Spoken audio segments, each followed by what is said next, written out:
Sekarang dalam hitungan detik saya berapa juta nikmat yang Allah berikan kepada kita. Dari nikmat nafas, ya, mata, tangan dan sebagainya. Lebih dari itu semuanya adalah nikmat agama, nikmat tauhid, nikmat sunnah dan nikmat kesalehan.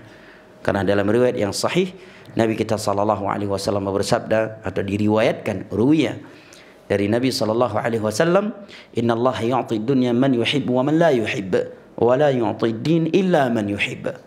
Nikmat dunia itu akan Allah berikan kepada hamba yang ia cintai dan kepada hamba yang tidak ia cintai sekalipun. Adapun nikmat agama, nikmat tauhid, Allah jauhkan dari kesyirikan. Nikmat menjalankan ibadah dengan sunnah Rasulullah sallallahu alaihi wasallam, bukan dengan bid'ah, dan nikmat kesalehan dan Allah jauhkan dari kemaksiatan kepadanya, tidak pernah Allah berikan kecuali kepada hamba yang ia cintai sahaja. Maka kata penyair ini, apabila syukurnya aku kepada nikmat yang Allah berikan adalah sebuah nikmat yang wajib aku syukuri, maka bagaimana mungkin aku bisa sampai ke puncak syukur kepada Allah kecuali dengan keutamaan dari Allah. Meskipun umur dan hari-hari ini panjang, tidak ada satupun di antara kita yang bisa sampai ke puncak syukur. Ya.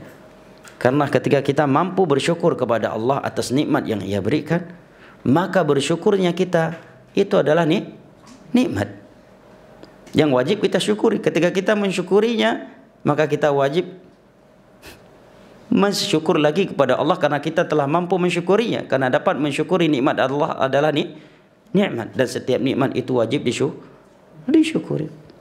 Makanya ada hadis yang berbunyi, Inna Allah law anna Allah azaba ahli samai wal ardi lama kana zaliman lahum.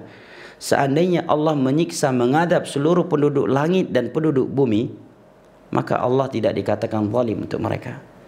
Ya, karena dari dosa tidak mensyukuri nikmat Allah saja sudah jutaan dosa kita dalam hitungan detik, apalagi dosa yang lainnya. Makanya sangat dalam ucapan di antara ulama salaf yang mengatakan, seandainya dosa itu memiliki bau, maka tidak ada satupun di antara kalian yang mau duduk denganku.